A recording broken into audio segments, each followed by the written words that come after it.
नमस्कार दोस्तों, बहुत बहुत स्वागत है आपका directstudy.com में। बहुत ही प्यारे वीडियो के साथ दोस्तों मौजूद हूँ। जैसा कि आपको पता है, इससे पहले वीडियो में हम लोगों ने बात किया था वैदिक सभ्यता के बारे में। देखिए, वैदिक सभ्यता से बहुत भी ज़्यादा क्वेश्चन तो एग्जाम में नहीं बनता, लेकिन कहाँ से क्वेश्चन बनता है ये तय नहीं है। बस वैदिक सभ्यता आपको आनी चाहिए। लेकिन कहीं ना कहीं हम लोगों ने बहुत सारे टीचरों ने और हमने बहुत सारा स्टडी किया और समझने का प्रयत्न किया कि कौन सा वो टॉपिक है जहाँ से क्वेश्चन बनाए जाते हैं। तो दोस्तों बता देना चाहता हूं, वो टॉपिक एक है आर्या। आर्या समाज के बारे में दोस्तों वैदिक सभ्यता से बहुत सारा क्वेश्चन बनाया जाता है, क्योंकि ऐसा माना जाता है दोस्तों, आपने ये चीज समझने का प्रयत्न कीजिए कि ऐसा माना जाता है ये जो आर्या है दोस्त, मैक्स मुलर ने क्या कहा? मैक्स मुलर ने कहा कि निवास स्थान इसका क्या है? मध्य एशिया। मैक्स मुलर ने कहा कि मध्य एशिया से आर्य आए हैं और ये सबसे ज्यादा महत्वपूर्ण माना जाता है। ऐसे कई लोगों ने कई अलग अलग जगह दिया है, लेकिन सबसे महत्वपूर्ण किनका माना गया? मैक्स मुलर साहब का माना गया कि मैक्स मुलर मध्य एशिया से आया था। और इसको ही कहा जाता है दोस्तों कि इसका जो सभ्यता था, ध्यान दीजिएगा, स्थान तो आपने जान लिया, अब सभ्यता जानिए। ये जो आर्यों का सभ्यता था वो वैदिक सभ्यता था दोस्तों, और यहीं से तो गेम चेंजिंग हो जाता है। अब वैदिक सभ्यता पढ़ रहे और आर्यों को ही नहीं जाने तो कैसे समझे? क्योंकि आर्यों का ही तो सभ्यता था वैदिक सभ्यता, तो महत्वपूर्ण हो जाता है कि नहीं हो जाता? जरूर हो जाता है। अब ध्यान रखिएगा, ये ग्रामीण सभ्यता है। बहुत बार पूछा जाता है कि बताइए वैदिक सभ्यता जो था, आर्यों का सभ्यता कैसा था? तो ये एक तरह का ग्रामीण सभ्यता था दोस्तों। बस सुनिए, आपको अपने याद होता जाएगा, नोट्स बनाते रहिएगा। और भाषा भी बहुत बार पूछा जाता है दोस्तों, ये संस्कृत भाषा था। आर्यों का भाषा संस्कृत था दोस्तों, जी हाँ। और एक बहुत अच्छा इंपॉर्टेंट बात है कि आर्य सर्वप्रथम पंजाब अफगानिस्तान में बसे। अगर वह मध्य एशिया से आए थे तो पंजाब में बसे और अफगानिस्तान में बसे थे दोस्त। जी हाँ, पाकिस्तान से जो ऊपर में भारत के उधर जम्मू कश्मीर के कोना पर जो अफगानिस्तान, उसी की बात हो रही है। आपका एक क्वेश्चन है कि भारत और अफगानिस्तान से तो अब नहीं कहेंगे, क्योंकि आज़ादी से पहले भारत और पाकिस्तान जब एक साथ था उस समय कहा जाता था भारत और अफगानिस्तान के साथ एक रेखा लगती है। लेकिन अब दोस्तों वो रेखा जो है, अब चूंकि पाकिस्तान अलग हो गया है तो पाकिस्तान और अफगानिस्तान के साथ लगती है। यदि आपको याद है, मैंने पहले के वीडियो में दोस्तों ट्रिक से याद कराया है, तो दोस्तों आप अफगानिस्तान और पाकिस्तान के बीच का रेखा बताइए। और दोस्तों यदि आप जवाब नहीं दे पा रहे हैं तो हर एग्जाम में पूछा जाता है। मैं चाहूंगा इस वीडियो को यही रोके, चैनल पर जाएं और वहां से वो पहले आप वीडियो हर हाल में देखें। उस पर हेडिंग बना हुआ होगा, दो देशों के बीच में रेखा, उसमें 4 डिग्री, 8 डिग्री, 10 डिग्री, 9 डिग्री ऐसे करके दोस्तों चैनल का नाम लिखा हुआ होगा। उस वीडियो में दोस्तों मैंने याद कराया, प्लीज याद कर लीजिए, महत्वपूर्ण है। और बाद में देखना चाहते हैं तो इस वीडियो को कंटिन्यू कीजिए। मैं बताया कि आर्या सबसे पहले, जो भी बोला उसको याद कीजिए। आर्या सबसे पहले कहां से आए? तो मैक्स मुलर ने बताया कि वह मध्य एशिया से आए। एक बात याद हुआ। दूसरा, इसका भाषा संस्कृत था, यह भी याद हो गया। इसका सभ्यता वैदिक सभ्यता था, यह भी याद हो गया। उसके बाद दोस्तों वैदिक सभ्यता ग्रामीण सभ्यता थी, यह भी याद हो गया। अब यह भी याद मैंने करा दिया कि ये आए कहां से थे दोस्त? तो आए थे मध्य एशिया से, बसे कहां? पंजाब में और अफगानिस्तान में। चलिए आगे बढ़ते हैं। आगे कुछ इंपॉर्टेंट है कि इसमें का प्रशासनिक इकाई समझते हैं, जो देखभाल कर सकता है या बांटा जाता था। जैसे अभी देखिएगा, केंद्र सरकार होता है, राज्य सरकार होता है, ऐसे ऐसे जो स्तर बांटे हुए थे उसी की बात कर रहा हूं। तो ध्यान दीजिएगा जरा, सबसे पहले कुल में बटे होते थे। जी हाँ, कुल 1 नंबर। 2 नंबर में दोस्तों ग्राम में बटे रहते थे, और ग्राम के जो हेड होता था ग्रामीण कहलाता था। आप एक तरह से मुखिया भी कह सकते हैं। ध्यान रखिएगा, कुल के बारे में नहीं है पता। नेक्स्ट है दोस्तों 20 के बारे में 20 पति कहलाता था। 20 ये 5 भाग में बटा हुआ है, पहले इसी को समझ लीजिए। कुल, ग्राम, 20, जन और राष्ट्र। ठीक है, कुल, ग्राम, 20, जन और राष्ट्र। सबसे बड़ा राष्ट्र है, उससे छोटा जन है, उससे छोटा 20, 20 से छोटा ग्राम, ग्राम से छोटा कुल। यह ध्यान रखिएगा।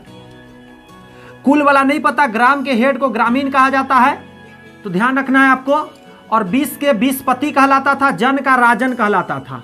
अब आपको समझ में आएगा कि बहुत सारे आपने कथा कहानी सुना होगा जो उसमें राजन बोला जाता है। जब आप महिलाओं के कथा सुनिएगा, महिलाएं जो पूजा किया करती है, जैसे तीज व्रत करती है या जो भी व्रत वगैरह करती है, या सत्यनारायण स्वामी का पूजा वगैरह में देखिएगा, हे राजन, हे राजन, राजन, ये वही राजन कहलाते थे।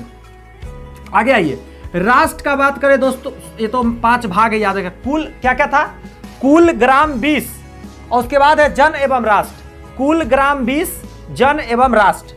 याद रखिए, ट्रिक लाइन से इसी ट्रिक बन जाता, कुल, ग्राम, 20, जन, राष्ट्र। कुल ग्राम 20 जन राष्ट्र। अब देखिए इसका कैसे याद रखिएगा, कुल ग्राम 20 और 20 जन को काटेगा, 20 सांप में से निकलता है ना, जन को काटेगा राष्ट्र का जन होता है, तो ऐसे याद रखे कुल ग्राम 20 जन राष्ट्र। अब जैसे याद रखो, समझो इस बात को, हेड बता दिया, इससे रिलेटेड है, इससे रिलेटेड है, इससे रिलेटेड है, इसलिए टेंशन नहीं लेना, याद हो जाएगा। आगे आ जाओ। जो आर्या थे ना, आर्या के गुप्तचर भी हुआ करते थे। जी हाँ, दो तरह के गुप्तचर थे। एक होते थे पूरब, पूरब कहलाते थे। पूरब जो होते थे दुर्गपति कहलाता था, दुर्ग का ख्याल रखता था और कुछ बाहर से कोई आके आक्रमण ना करे या कुछ इस तरीके की बातों का ख्याल रखने का दुर्गपति कहलाता। दूसरा था अस्पस बोलते थे, अस्पस जो होते थे दोस्तों, जनता का ध्यान रखता था कि जनता द्वारा क्या एक्टिविटी लिया जा रहा है, कुछ गलत सही नहीं किया जा रहा है, इसका ध्यान रखता था, उसको अस्पस कहा जाता, जनता का। गुप्तचर दो तरह का था, पूरब और अस्पस, पूरब और अस्पस, पूरब और अस्पस। 2-4 बार रटिएगा, ध्यान में आ जाएगा। कुछ नोट जान लीजिए, कुछ महत्वपूर्ण बातें दोस्तों।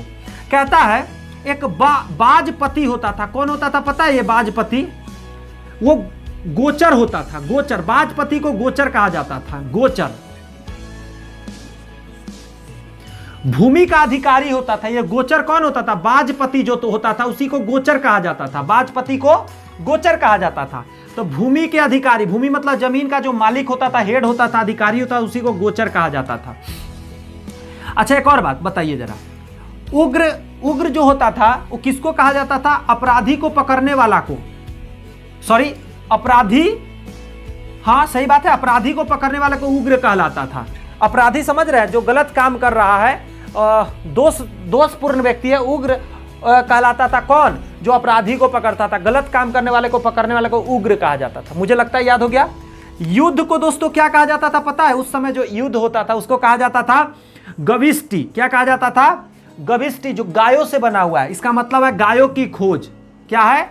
गविष्टि का मतलब है गायों की खोज, गविष्टि का मतलब है गायों की खोज। उग्र अपराधी को पकड़ने वाला, बाजपति या गोचर भूमि का अधिकारी को बाजपति या गोचर कहा जाता था। अब देखो ऐसे समझो, आप ट्रिक लगाना अपना हाथ में होता है। जैसे गोचर, तो गाय चरेगी तो कहां चरेगी? जमीन पर चरेगी। तो समझो गोचर जो जमीन के अधिकारी को बोलेंगे, भूमि के अधिकारी को, बाजपति भी उसी को बोलेंगे। नेक्स्ट है उग्र, अपराधी को पकड़ने वाला। तो अपराधी क्या होता है? उग्र माइंडेड होता है। तो उग्र अपराधी को पकड़ना, युद्ध, गविष्टि यानी गायों का खोज। आइए कुछ और बातें मैंने लिख रखा है नोट में, छोटे छोटे नोट्स को समझ लेंगे तो बहुत बड़ा काम हो जाएगा। कहता था उस समय का जो समाज है दोस्तों, वो पितृ प्रधान था। पितृ प्रधान बोले तो पिता आधारित था। समाज में हेड होता था बाप, पिता आधारित होता था। समाज जो था पितृ प्रधान था। और ये जो पिता है दोस्तों, उसको क्या कहा जाता था पता है आपको? कुलूप कहा जाता था, कुलूप। मस्त लग रहा है ना सुन के? गुल्फी जैसा कुछ फीलिंग आ रहा है ना, गुल्फी हम लोग खाते थे वही। तो समाज पितृ प्रधान था, है कि नहीं है?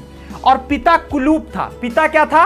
कुलूप कहलाता था। पिता को कुलूप कहा जाता था। और फादर प्रधान उस समय का, पिता प्रधान क्या था? समाज था। अच्छा, एक और बात, ना ही बाल विवाह था, ना ही पर्दा प्रथा था। ना कोई महिलाओं को यह झंझट था कि पर्दा डाल के रखना है, ना ही बाल विवाह था। इसका मैं प्रूफ दूं क्या? आपने देखा होगा रामायण और महाभारत।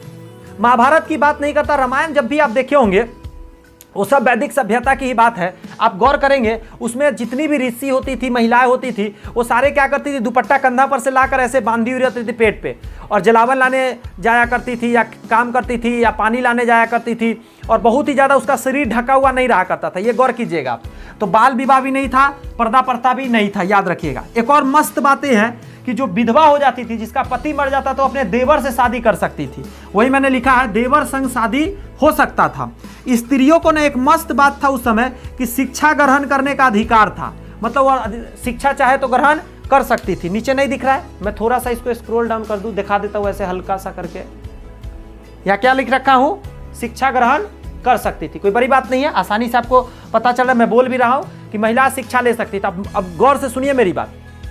आपसे क्वेश्चन पूछा जाता है कि क्या आर्य समाज में यानी वैदिक काल में महिला शिक्षा ले सकती थी? हाँ, ले सकती थी। पर्दा प्रथा था तो नहीं था, बाल विवाह था तो नहीं था, विधवा महिलाएं देवर से शादी कर सकती थी कि नहीं? तो हाँ, कर सकती थी। ये बातें याद रखिएगा। पिता को क्या कहा जाता था? कुलूप कहा जाता था। उस समय का समाज कैसा प्रधान था? तो पितृ प्रधान था। ये सब याद करके रखना है। 5 भागों में बटा हुआ था। कुल ग्राम 20 जन राष्ट्र, कुल ग्राम 20 जन राष्ट्र, ऐसे करके याद रखते हैं। ग्राम के मालिक ग्रामीण, 20 के मालिक 20पति, जन के मालिक राजन। आगे बात करते हैं। उग्र अपराधी को पकड़ने वाला, युद्ध को गविष्टि कहा जाता है, गायों की खोज, बाजपति या गोचर कहा जाता, भूमि के अधिकारी को, हेड को। अस्पष्ट और पूरब करके 2 गो गुप्तचर हुआ करते थे, अस्पष्ट और पूरब। और नेक्स्ट है भाषा, संस्कृत सभ्यता, वैदिक सभ्यता, ग्रामीण सभ्यता, स्थान मध्य एशिया, मैक्स मूलर इसके ये कहे थे, और आकर बसा था पंजाब और अफगानिस्तान में। यहाँ पे बातें दोस्तों अभी खत्म नहीं हुई है, वेट करेंगे, मैं इसको इरेज करके और कुछ बातें लाता हूं लिखकर दोस्तों आर्य से रिलेटेड। ले आया हूं दूसरा स्लाइड। आज तो एकदम मौज कर देना है दोस्तों, हर एक क्वेश्चन को आज एकदम दाग देंगे, जितना ज्यादा हो सके। पिछले वीडियो के बाद बचा हुआ बात को दोस्तों आज रगड़ देंगे एकदम। बस शांति से देखिए, समझने का पूरा कोशिश कीजिए। देखिए होता क्या है, हम लोग को लगता है कि याद नहीं होता है, लेकिन जितनी दफा हम सुनते हैं, जितनी दफा लिखते हैं, देखते हैं, बार बार बोलते हैं दोस्तों, याद होता जाता है, होता जाता है। ध्यान दीजिए, रेडी हो जाइए। ये जो वैदिक सभ्यता चल रही है दोस्त, इसी वैदिक सभ्यता में आर्यों की बात किया, ऋग्वेद से रिलेटेड बहुत सारी बातें पहले कर चुके हैं, लेकिन और भी कुछ बातें दोस्तों मेरे दिमाग में ख्याल आ रहे हैं, कुछ हमारे पास है, उसको लिखते हैं। देखिए ऋग्वेद में कुछ विदुषी का वर्णन है। विदुषी मतलब वे महिलाएं जो पढ़ी लिखी थी या कहानी कविता मतलब पद गद लिखा करती थी, या श्लोक लिखा करती थी, काव्य लिखा करती थी, जरूरत का चीजें लिखा करती थी, उसे विदुषी कहा जाता था। एक तरह से जो पढ़ी लिखी महिला होती थी उसे कहा जाता था। 5 का वर्णन मिलता है ऋग्वेद में, याद रखिएगा 5 का वर्णन बहुत बढ़िया से मिलता है। 1 2 3 4 और दोस्त 5 नाम याद करते हैं। लोपामुद्रा सबसे पहले क्या है, लोपामुद्रा, यह पैसा की बात नहीं और एक नाम है महिलाएं की। उसके बाद है घोषा, क्या है, लोपामुद्रा घोषा। नेक्स्ट है सिकता, क्या है, सिकता। नेक्स्ट है आपला, आपला, ध्यान रखिएगा। अगला है विश्वास। अगर इसमें से 2-3 भी याद हो जाता तो बहुत बड़ा काम हो जाएगा। लोपामुद्रा, घोषा, सिकता, आपला, विश्वास। लाइन से है, याद करोगे। मैं ऐसे सीक्वेंस लिखा हूं ताकि आपको याद हो जाए। लय बैठते इधर उधर लिखूंगा तो गड़बड़ा जाएगा। लोपामुद्रा, घोषा। देखिए कैसे कैसे याद रखते हैं, मेरा अपना टेक्निक होता है। देखिए मुद्रा लोप हो जाता है मतलब खो जाता है, तो लोपामुद्रा पहले। मुद्रा क्या होता है, लोप हो जाता है। लोप क्या होता है, तो मुद्रा, ठीक है। मुद्रा हो जाता है, वो बहुत बोलने लग जाता है, पैसा हो जाता है ना उसके पास, तो घोषा, घोषा मतलब घोषने लग जाता है। और वो सिरक्कत करने लग जाता है। क्या करता है, जहां तहां जाएगा, रंग बिरंग की बातें करेगा, रंग बिरंग की एक्टिंग करेगा। तो मुद्रा लोप किसका होता है, मुद्रा का। जिसको मुद्रा हो जाता है वो घोष करने लगता है और सिरक्कत करने लगता है, सीखता। और जब पैसा चला जाता है तो आपत्काल आ जाता है। आपत्काल आ जाता है यानी आपला, तो उसका विश्वास उड़ जाता है, यार ये सब मोह माया है, ऐसा कुछ नहीं है। और वो प्रवचन लास्ट में देने लग जाता है, पैसा कुछ नहीं है, पैसा से कुछ नहीं होता है कि नहीं है। आइए ध्यान दीजिएगा जरा। लोपामुद्रा, ध्यान रखिएगा। लोपामुद्रा, मुद्रा खो जाता है। लोप क्या होता है, मुद्रा। मुद्रा आने के बाद क्या होता है बताओ आप मेरे को, घोषा हो जाता है। घोषा, घोषने लगता है। उसके बाद क्या होता है, मुद्रा क्या हो सकता है, सिकता हो जाता है, मतलब सिरक्कत करने लगता है जिसको आ जाता है। उसके बाद वो क्या कहता है, आपत्काल आ जाता है। तब मुद्रा खोने के बाद उसके बाद क्या होता है, विश्वास उसका उड़ जाता है पैसा पर से कि पैसा कुछ भी नहीं है। तो असल में मैं पैसा की बात नहीं कर रहा, मैं याद करा रहा हूँ आपको विदुषी का, जो ऋग्वेद की विदुषी है। लोपामुद्रा, घोषा, सिकता, आपला, विश्वास। आगे आ जाइए। एक बहुत ही प्यारा बात लिखा हूं, ये कई बार पूछा है कि याज्ञवल्क्य, याज्ञवल्क्य को कौन सी ऐसी विदुषी है जो ऋग्वेद की है और उसने उसको चैलेंज दिया था याज्ञवल्क्य को, क्या ये चुनौती हो जाए, डिबेट हो जाए। तो डिबेट के लिए अगर कोई चुनौती दी थी, वाद विवाद के लिए यानी डिबेट के लिए, तो दोस्तों याद रखिएगा एक विदुषी है जिसका नाम है गार्गी। क्या नाम है, गार्गी। गार्गी रख देगी झाड़ के, किसको, याज्ञवल्क्य। क्या दोस्तों, हालत खराब कर दी थी। ये जो वाद विवाद है उसमें दोस्त, क्वेश्चन आंसर किसी भी टॉपिक पे क्या है, गार्गी रख देगी झाड़ के, किसको, याज्ञवल्क्य को। आगे बढ़ते हैं। एक कुछ महिलाएं होती है ना जिद्दी किस्म की, प्यार नहीं मिला तो शादी नहीं करेंगे, उस समय भी रही होगी। तो समझते हैं आजीवन, जी हाँ आजीवन जो कुंवारी रहेगी, शादी नहीं करेगी महिला, उसको क्या कहा जाता था, अमाजू कहा जाता था। अमाजू, याद हुआ क्या, अमाजू कौन सी महिला है, जो कभी शादी नहीं करेगी। नेक्स्ट है जो महिला नहीं, सॉरी, वेद वेदांग पढ़ने वाला कोई भी व्यक्ति हो, महिला हो या पुरुष हो, उसको दोस्तों कहा जाता था उपाध्याय। क्या कहा जाता था? उपाध्याय। देखिए अध्याय से याद रखिए उपाध्याय, अध्याय पर अध्यापक का है दोस्त बात यहाँ पे, अध्यापक।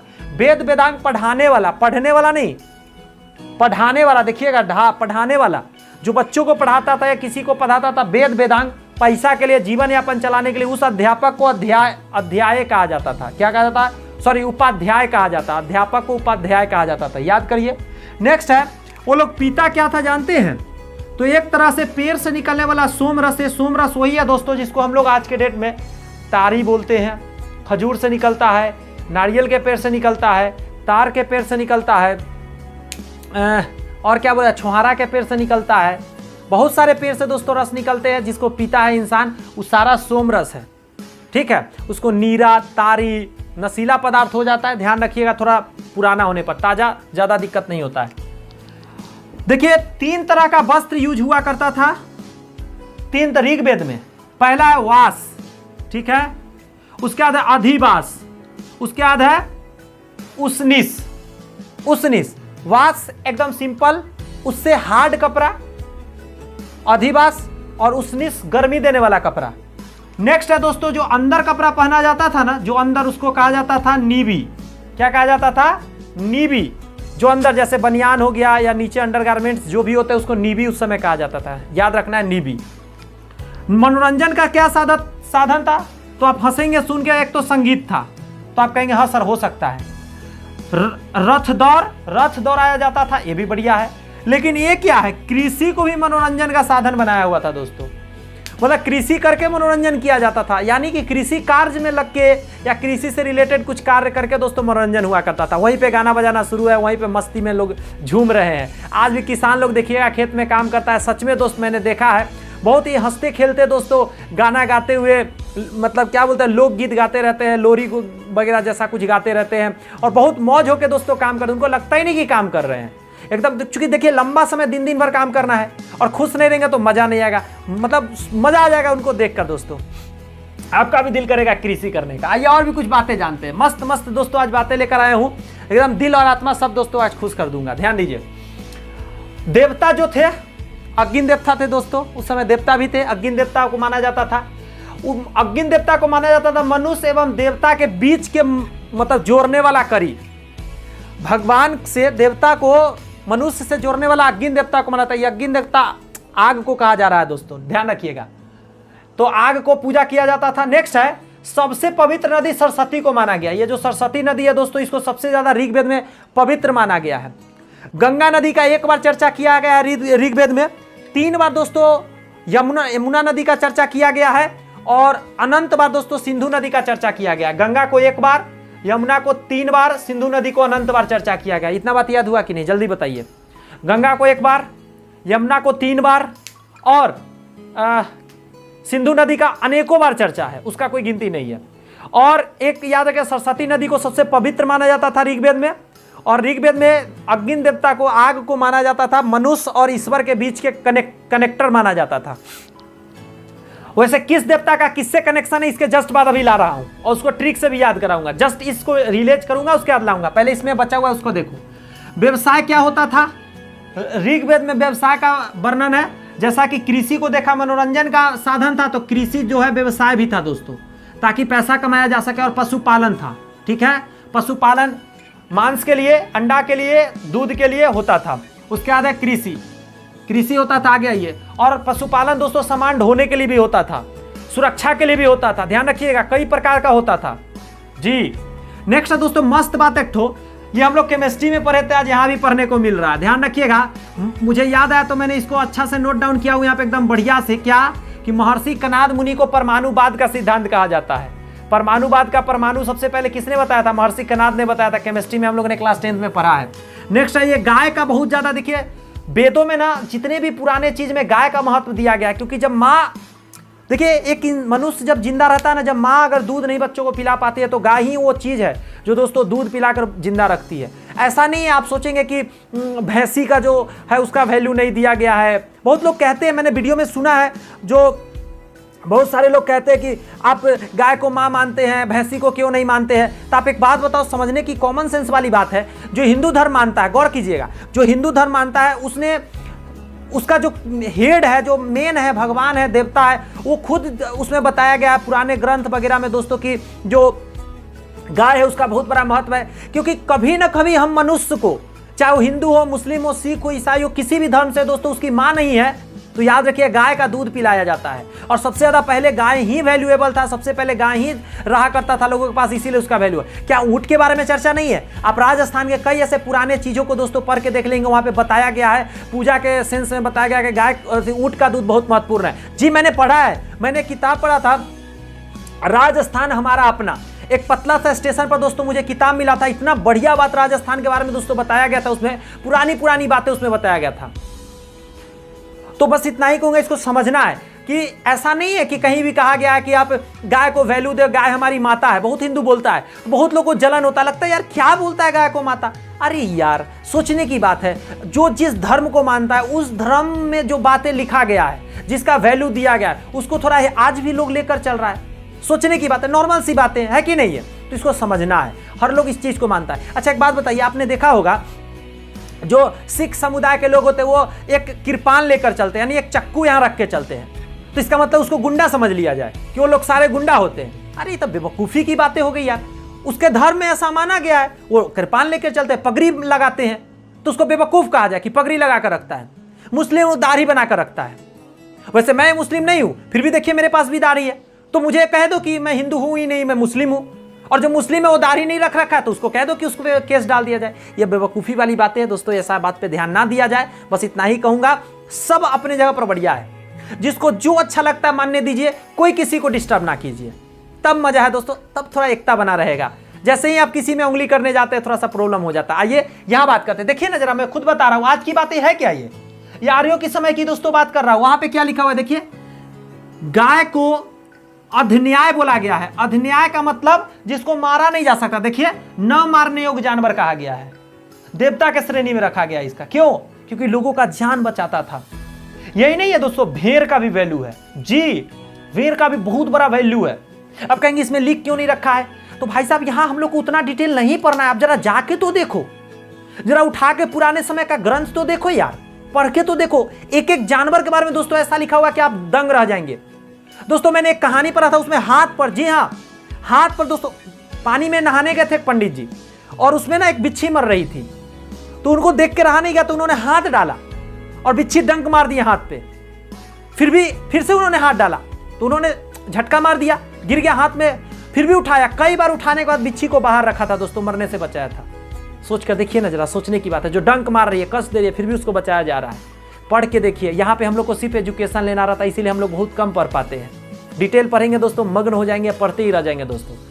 बस इतना ही कहूँगा, जल्दी से ना ये सब बातें पढ़िए, नौकरी ले लीजिए दोस्तों, उसके बाद पूरा दिल और मन लगा के दोस्तों क्या कीजिएगा, इन सारे का डिटेल पढ़िएगा, उसके बाद खूब मजा आएगा दोस्तों। बहुत सारा किताब पढ़ता हूँ ना, इसलिए आदत है थोड़ा सा, नहीं बहुत तरह की किताबें दोस्तों पढ़ता हूँ। मुझे बहुत अच्छा लगता है किताब पढ़ना, शुरू से ही मेरे पास एकदम लाइब्रेरी सा बना हुआ है। आइए और भी देखते हैं। मैंने क्या बताया, न मारने को कहा जाता था, मतलब मृत्यु, अच्छा जो मार देता था उसको मृत्यु दंड दिया जाता था, या देश से निकाला। दो चीज दिया जाता था, जान मार दो या देश से निकाल दो। कौन? जो गाय को मारेगा, ठीक है, ध्यान रखिएगा। उसको क्या कहा जाता था? न मारने योग्य को अधिन्याय बोला जाता था। नेक्स्ट है, प्रिय पशु गाय नहीं था। गाय को देवता के श्रेणी में रखा जाता, बहुत वैल्यू दिया जाता था। माता के श्रेणी में रखा जाता कि घोड़ा था सबसे प्रिय पशु, क्योंकि रनिंग में, वर्क में, काम में हर जगह घोड़ा आता था। प्रिय देवता की बात करें तो बस बारिश भगवान इंद्र देवता का वैल्यू सबसे ज्यादा रहा है। सबसे ज्यादा प्रिय देवता इंद्र भगवान है, क्योंकि फसल इन्हीं से तो होता था। नेक्स्ट है, धातु की बात करें दोस्तों, लोहा को खोजा था। लोहा को खोजा था दोस्तों, आर्यों ने ही खोजा था, आर्यों ने ही खोजा था लोहा को दोस्तों।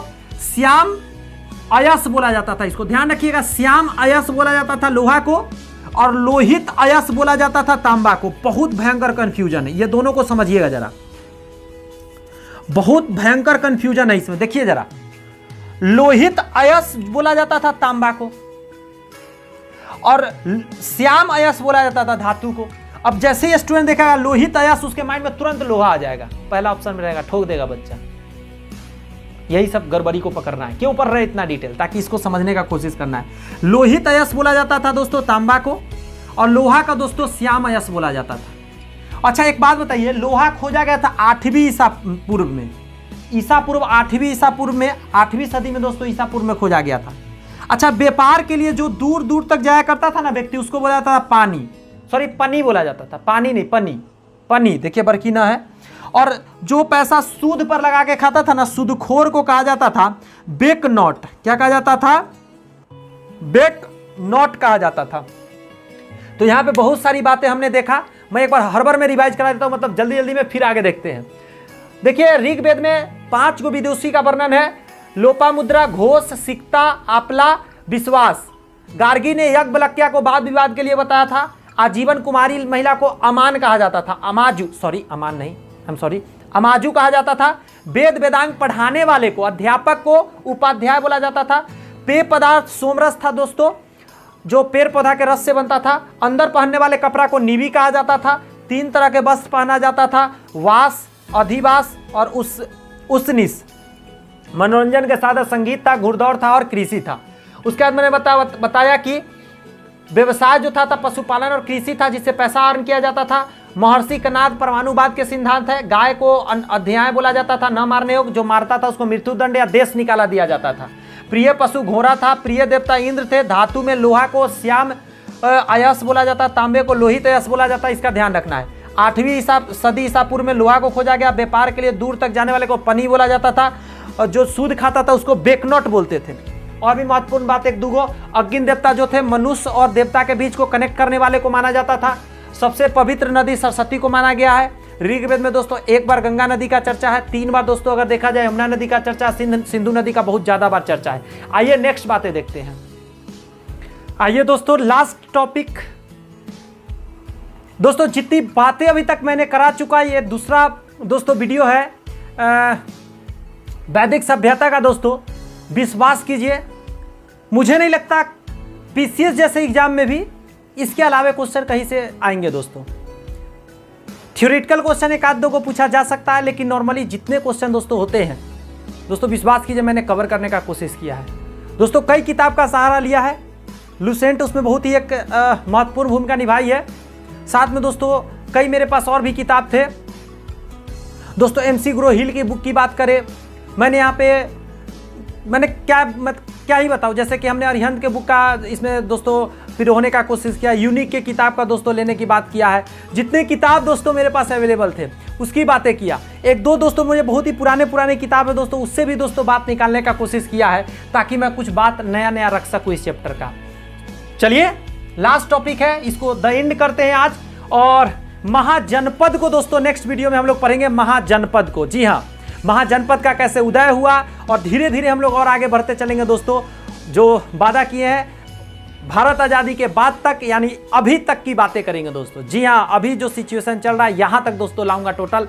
ये कमाल का सीरीज होगा दोस्तों, विश्वास करें जो भी बंदा इस सीरीज को दोस्तों सही से देखता चला जाएगा कमाल कर देगा दोस्तों। इन फ्यूचर ये बहुत ही बड़ा काम करने वाला है दोस्तों, ये मेरा दिल कहता है। और मुझे पता है कि मैं कौन सा कंटेंट लाकर रख रहा हूँ। मैंने नहीं रखता कि आज कितना व्यू है, लेकिन एक समय आएगा दोस्तों जिस समय लगेगा स्टूडेंट्स को कि यही चैनल और यही ट्रिक्स दोस्तों सबसे काम की है दोस्तों। हर बंदा का एक बार विजिट तो यहाँ होना बनेगा ही बनेगा। आइए शुरुआत करते हैं। और आप लकी है, मेरे लिए भी बहुत ज़्यादा लकी है, और आपके लिए मैं लकी साबित हो रहा हूँ कि दोस्तों आपको ये पढ़ने को मिल रहा है, इतना बेहतरीन डिटेल पढ़ने को मिल रहा है, और हमें आप जैसे व्यूअर मिले हैं, इसके लिए बहुत ही ज़्यादा आप लोग का धन्यवाद। आइए समझने का प्रयत्न करते हैं। ऋग्वेद में दोस्तों 10 देवता का वर्णन हुआ, टोटल 10 देवता। नाम सुनिए झटपट में। इंद्र देवता, अग्नि देवता, वरुण देवता, घौ देवता, सोम देवता, उषा देवता, अश्विन देवता, पूषण देवता, विष्णु देवता और मरुत देवता। जी हाँ, ये 10 देवता का वर्णन है। 10 का मैंने पूरा चिट्ठा खोल दिया है आपकी आंखों के सामने। जी हाँ, पूरा चिट्ठा खोल दिया। एक सबसे पहले बात बता के ही इसको शुरुआत करूंगा कि वेदांता जो दोस्तों है, वेदांता दर्शन के मौलिक ग्रंथ 2 है। मौलिक ग्रंथ एक का नाम है दोस्तों ब्रह्मा सूत्र, दूसरा का दोस्तों नाम है वेदांत सूत्र। ब्रह्मा सूत्र और वेदांत सूत्र याद रखिएगा, बद नारायण ने लिखा है इसको। इंपॉर्टेंट है दोस्तों, मैंने क्वेश्चन देखा एक साल, इसीलिए मैंने इधर साइट में याद से लिख लिया, मुझे याद आ गया तो मैं ये लिख रहा था उस समय कि ब्रह्मा सूत्र और वेदांत सूत्र जो दोस्तों है वो बदरायन जो है उन्होंने लिखा है। नाम थोड़ा सा इधर उधर हो रहा है बट यही नाम है एग्जैक्ट, बदरायन ने ही क्या लिखा, ब्रह्मा सूत्र वेदांता। तो इसको याद रखेंगे। आइए डायरेक्ट क्वेश्चन यही आते हैं कि ब्रह्मा सूत्र के रचयिता कौन है, वेदरायन, और वेदांता सूत्र के वेदरायन। चलिए इंद्र भगवान के बारे में मैंने अभी जस्ट बताया कि ये क्या है, युद्ध, सॉरी यहाँ पे नहीं बताया, मैंने यह बताया कि इंद्र सबसे प्रिय देवता थे। क्या थे, सबसे प्रिय देवता इंद्र थे। लेकिन इनके बारे में क्या कहा जाता था, युद्ध के नेता कहा जाता था, युद्ध करवाने वाले माना जाता था उसके नेता, और वर्षा के देवता। तो याद रखना तो ये मुश्किल नहीं है, तो स्टार मार देता हूं कि आपको याद हो गए। नेक्स्ट मैंने याद करा दिया, इसमें भी मैं स्टार दे देता हूं। अग्नि को कहा जाता देवता एवं मनुष्य के बीच के जोड़ने वाला कहा जाता था, करी कहा जाता, मनुष्य मध्यस्थ इसको बोलते हैं, मध्यस्थ बीच में वाला। नेक्स्ट आइए वरुण देवता को याद करते हैं दोस्तों, सबसे ज्यादा वरुण देवता का है कि नहीं है। तो चलिए वरुण देवता को देखते हैं, और इसमें स्टार मार्किंग कर दूंगा क्योंकि ये भी आपको भी याद हो जाएगा, बहुत सारा है ना, आसानी से याद होगा। देखिएगा वरुण देवता के बारे में कहा जाता था पृथ्वी एवं सूर्य के निर्माता, पृथ्वी और सूर्य दोनों के निर्माता, पृथ्वी और सूर्य दोनों के दोस्तों निर्माण करने वाला कौन है, इन्हीं को माना जाता है। आगे आइए समुद्र का देवता, समुद्र को भी निर्माण करने वाला इन्हीं को माना है, निर्माण वाला सब इन्हीं में आ जाएगा। देखिए ना, विश्व के नियामक यानी विश्व को बनाने वाला, उसका नियम चलाने वाला, उसका शासक, विश्व का शासक, इन्हीं को माना जाता था वरुण को। सत्य का प्रतीक, सत्य का प्रतीक वरुण को माना जाता था। ऋतु परिवर्तन करने वाला यानी ऋतु को बनाने वाला, दिन रात करने वाला, दिन रात को बनाने वाला, उसका कर्ता दोस्तों यही है। तो आपने देखा वरुण देवता को मेकर बोला जाता है, सारे चीज के बनाने वाला इन्हीं को डाला गया, कहीं भी नहीं देखिए बनाने वाला, तो आसानी से याद रहेंगे, इसीलिए मैंने स्टार मार्किंग कर दिया। अगला तो ऐसे ही याद करा दूंगा दोस्तों, घौ, घौ जो बोला जाता है दोस्तों, यह आकाश के देवता को बोला जाता है, आकाश का देवता दोस्तों घौ है, सबसे प्राचीन यही है। तो ट्रिक से याद करा दूं क्या, अब बताओ जरा, बादल गरजता है, आकाश में गरजता है, बादल कहां गरजता है, आकाश में, तो एकदम क्या बोलता है, घरघरा के बहुत कस की आवाज आती है कि नहीं आती है, घौ, एकदम घरघरा के आवाज आती है, ऐसे करके याद रखिए, घौ उसी से याद रहेंगे। नेक्स्ट बहुत आसानी से याद रहेंगे, मैंने पहले भी बताया, सोम मतलब सोम रस पीते थे ना, वनस्पति के देवता सोम, क्योंकि सोम रस पिया जाता था। नेक्स्ट आ जाइए, बहुत आसान है, ये भी स्टार मार्किंग करेंगे, याद होता जा रहा है, उषा, उषा प्रगति एवं उत्थान के देवता। अब बताओ मेरे को, सुबह सुबह का किरण को उषा कहा जाता था, किरण निकल रही है सुबह में, कैसे किरण का फोटो बनता है, यहां पे देखो आप, बाहर में फैलता हुआ बढ़ता हुआ दिखता है, तो उषा से याद नहीं लगा, उषा सुन के आपको क्या डिमोशन लगता है कि अपग्रेशन लगता है, अपग्रेशन लगता है, तो देखो प्रगति एवं उत्थान का देवता, प्रगति कराने वाला, बोलो कितना आसान है। नेक्स्ट है दोस्तों, याद कर लीजिए जल्दी सी ना, आश्विन देवता दोस्तों विपत्तियों को हराने वाला देवता, हराने वाला देवता माना जाता था आश्विन को। ट्रिक दो क्या, आश्विन क्या है, क्रिकेटर, क्रिकेट में आश्विन क्या करता है, हराता ही तो है, किसी भी देश को हराता है, किसी भी परेशानी को हराता है, दुखों को हराता है, विपत्ति जब रहता है आश्विन बॉलिंग ऐसा करता है कि दोस्तों हरा देता है। याद नहीं रहेगा, मतलब मेरे चैनल पे आप आए हैं, अपना समय लगा रहे हैं, मेहनत लगा रहे हैं, विश्वास कर रहे हैं, आपका याद नहीं होगा, व्यू कम है, कंटेंट कम नहीं है दोस्त, कंटेंट जानलेवा है एकदम। दोस्तों मेरा आदत है, मैं 2 स्टूडेंट को भी पढ़ाया हुआ अपने जीवन में, मुझे कोई इशू नहीं होता है, 1 बंदा हो, 2 बंदा हो, 50 बंदा हो, डजंट मैटर, 1 बंदा को भी मैंने पढ़ाया दोस्तों 1 घंटा बैठकर एकदम 30 दिन। जी हाँ दोस्तों, तो क्या दिक्कत, वहां पे कोई दुख नहीं। और यहाँ पे तो भाई साहब 25, 30, 40, 50 बंदा देख रहा है, 100 बंदा, 200 बंदा देख रहा है, तो मतलब मुझे कष्ट होगी ना, रे बाबा ना, मेरे को कोई फर्क ना पड़ता, बस आप एक हो ना, मेरे लिए वही काफी है, मेरा वही रिजल्ट मेकर है। आ जाओ, कैसे याद कराया, आश्विन क्रिकेट में हराता है तो विपत्ति को हराता है, विपत्ति आता है तो आश्विन बॉलिंग अच्छा करके हराता है, यहाँ पे आश्विन भगवान हराते हैं। नेक्स्ट आ जाओ, पूषण, पूषण दोस्तों पशुओं का देवता, नाम दोनों लिंकअप है, पशु पूषण, याद हो गए, अब मैं नहीं बोलूंगा ज्यादा। विष्णु भगवान दुनिया जानता, अगर आप नहीं जानते तो मर जाओ यार। विष्णु भगवान विश्व के संरक्षक भी है और उसका पालन करता भी है, पालन करता हारी करके गाना गाया ना, मतलब सॉरी भजन हम लोग करते हैं ना। आ जाओ, मरुत, मरुत को आंधी तूफान का देवता बोला जाता है, मारुति नंदन हनुमान जी। मरुत देवता किसको बोला जाता है, मारुति नंदन, नहीं सुना है तो जाके हनुमान चालीसा सुन लीजिए, उसमें मारुति नंदन कहा जाता है हनुमान जी को। आंधी तूफान हनुमान जी ही लाते हैं दोस्तों। याद है 7 समुंदर पार गए थे, एकदम जब उड़े थे तब रॉकेट की भांति एकदम हवा चलने लगा था दोस्तों, एकदम भयंकर दोस्तों। मिट्टी वहां पे एकदम खन गया था, पूरा एकदम लहर समुद्र में आ गया था, पीछे का पूरा पेड़ पौधा सब उड़ने लगा था, इतना भयंकर झटका से उड़े थे। तो इसीलिए आंधी तूफान के देवता बोला जाता था। बचपन में भी हनुमान जी ने कांड कर दिया था, याद है क्या? देखे हैं, सो रहे थे, आम के पेड़ में उनको फल दिखा, मम्मा मम्मा फल चाहिए, उन्होंने कहा कि खा लो बेटा, चल दिए। आम के पेड़ में दिख रहा था सूरज को निगल गए थे, जाकर मुंह में रख लिए थे। तो वज्र से प्रहार करके इंद्र को, मतलब जो भी इंद्र भगवान ने वज्र का प्रहार मुंह पे किया था, इसलिए मुंह फूल गया है हनुमान जी का। और उसके बाद उन्होंने सूरज भगवान को बाहर निकाला था। तो आपको समझ में एक बात आया कि मरुत भगवान हनुमान जी को कहते हैं। दोस्तों इस तरीका के ट्रिक से दोस्तों याद कराया हूं ना, आपका आत्मा और दिल सब खुश कर दूंगा। ये वीडियो लास्ट था दोस्तों, सॉरी ये लास्ट सिर्फ क्या चीज का था? वैदिक सभ्यता का था दोस्तों। ऋग वैदिक काल को ही बढ़िया समझ लिया। पिछले वीडियो में बहुत सारी बातें किया था, बस प्यार बनाए रखिए, बस इतना ही कहूंगा, मेहनत करते रहिए। नेक्स्ट वीडियो आ रहा हो जनपद काल को लेकर दोस्तों, महाजनपद का कैसे उदय हुआ दोस्तों, उसका भी पूरा पोस्टमार्टम करके रख देंगे। मिलते हैं नेक्स्ट वीडियो में, all the best, thank you.